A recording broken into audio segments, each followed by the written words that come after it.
Kola Munsee, Nandushinzi Kikai Man, Ninjiai Lamawo Tekwa. How are you? My name is Chief Man. I'm the Turtle Clan Chief of the Ramapo Lenape Nation. We are at Whittingham Preserve in northern New Jersey, and we're working on a pilot program to convert conventionally farmed land to organic.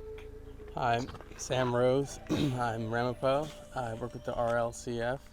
I'm also a technical assistance provider for the PASA Sustainable Agriculture Program, working with Chief Man and Isa, who you'll meet later on. Thank you. Hey everybody, Scott Morgan. I'm here with NOFA New Jersey. I'm a technical assistance provider. We're going to be pulling some soil samples today so we know what we're looking at in the soil in terms of nutrient and chemical content, and getting started on our first season, transitioning this beautiful ground into organic production. Hey everybody, my name is Johan Rinkens. I'm with Fields Without Fences, provide agricultural consulting services. Good morning, I'm Jim Simon, professor at Rutgers University, representing a larger team at Rutgers where we're here to help, to learn, and to make this project a success. It's just exciting. We're honored to be part of it. Nagisa Manabe. I work for NOFA New Jersey, and I'm the project manager.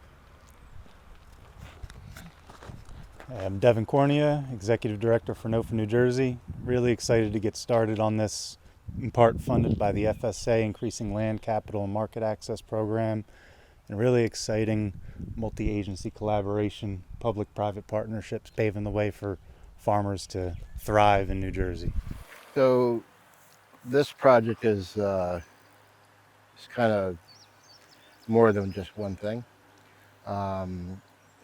For us originally is to be able to provide high quality, nutrient rich food to our people for food sovereignty and food justice.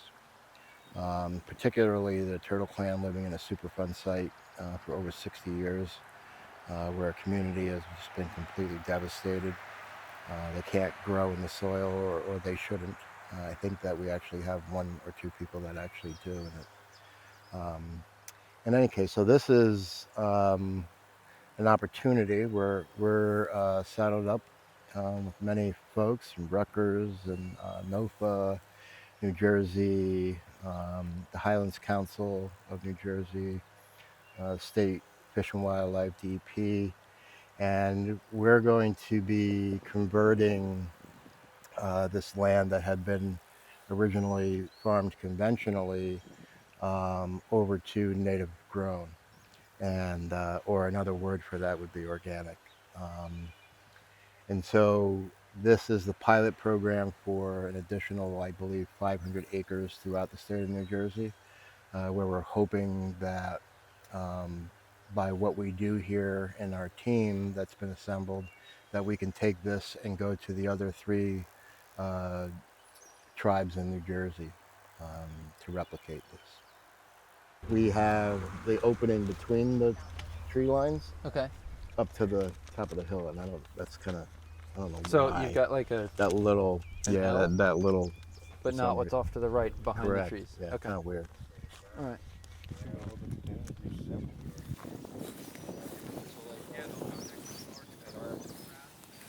We're pulling some soil samples. We just want to get a look at the chemistry in the soil.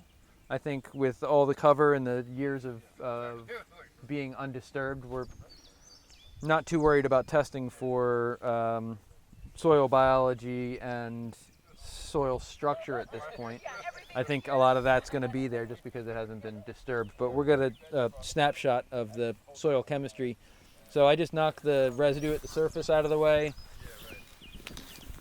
And we go in nice 6 inches and pull a core. 6 inches is generally about as deep as you're going to plow. And so that's what we're going to adjust with our fertilizer. Oh, the pellets, right? Yeah, so How is that? Growmark is a company in the area that provides for agriculture at scale. They've got it's a dehydrated chicken manure product. It's like a 5-4-3, so it's like 5% nitrogen. That's fine for chicken manure. What's that? With pelleted chicken manure, that's good. Yeah, it's a 5-4-3, and it's got like 9% calcium as well, because the chicken feed really? is always supplemented with calcium for the eggshells. Yep.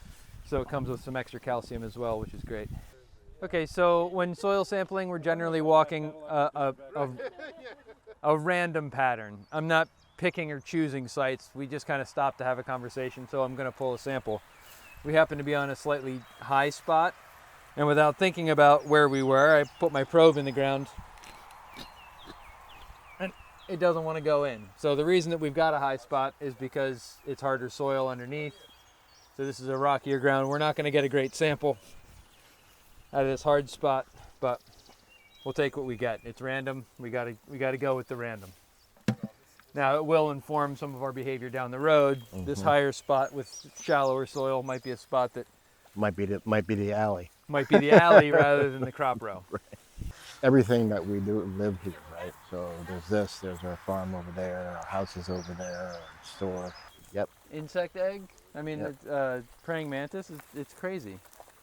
And you know what's awesome about that is because we utilize that for our biologics.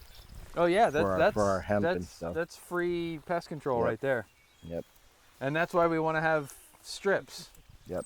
Right? That's why we want to have strips of whether it's intentionally planted or even, it doesn't even have to be modified. I mean, Right. just having strips of this Yep.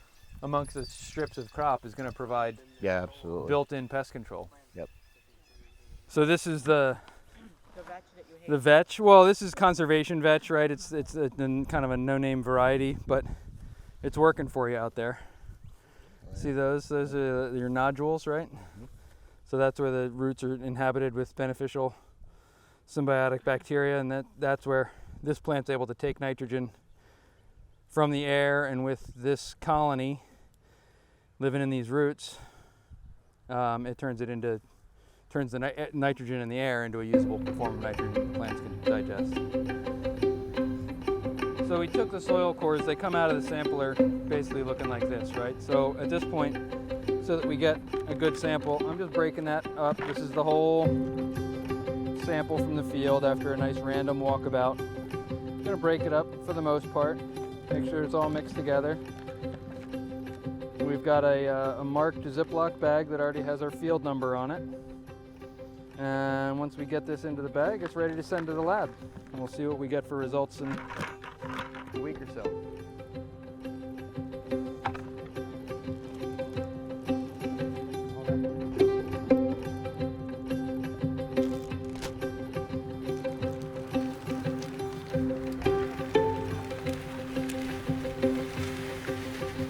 Beautiful soil. So look at that. I mean, that's beautiful. The crumble on that, like the dark color.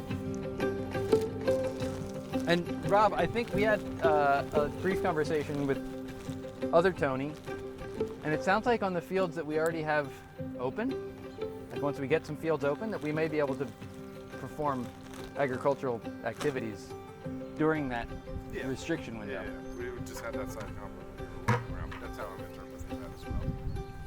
That like this, we can't mess with from April to July, but once we do a little of that, and we've got some open strips that we've established, then we can actually work those for a proper corn timing and wheat harvest and things So like it's that. really the first year. The first year is the problem one, and then the years after that won't be. My name is Johan Rinkens. I'm with Fields Without Fences. We're at the Whittingham Wildlife Management Area, and we're doing an initial site assessment for a pilot organic stewardship program and farming program. So at this site in particular, we're looking for access, topography, water, and vegetation. So we're looking at the vegetation right now, and we do have some remnant pasture hay grasses in here. There's goldenrod, there's monarda, there's bed straw. So this is all indicating a mid-succession grasslands into meadow ecology.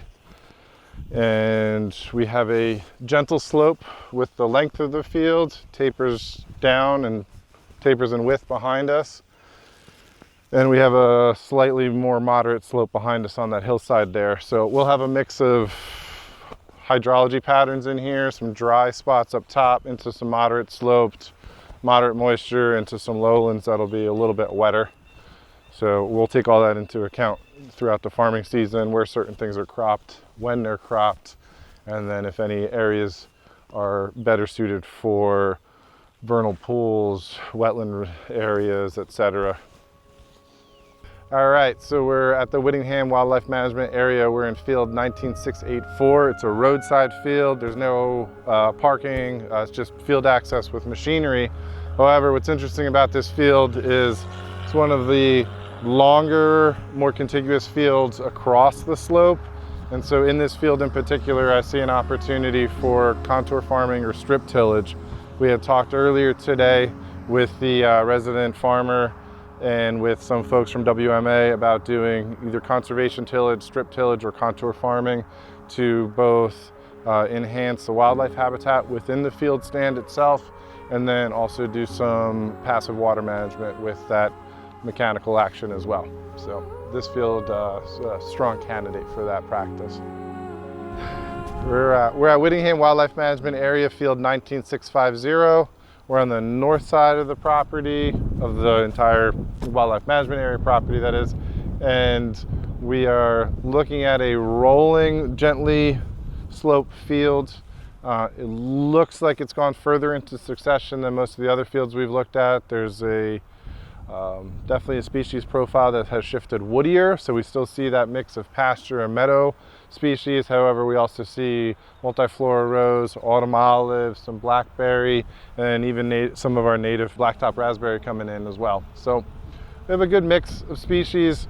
From a farming perspective, especially going into grain production, we'd want to knock some of these species back through mowing, through tillage, etc., and really try to shift this field earlier. I think this is worth taking a look at. So again, from site prep, field and vegetation management, the same field that we're in has a high dry mound in the center of it. It slopes to both sides, so into woodland in one direction and then down in the next field in the other direction. But in that field drainage direction, it actually goes into a low spot. It almost looks like the water would get impounded at certain times of year.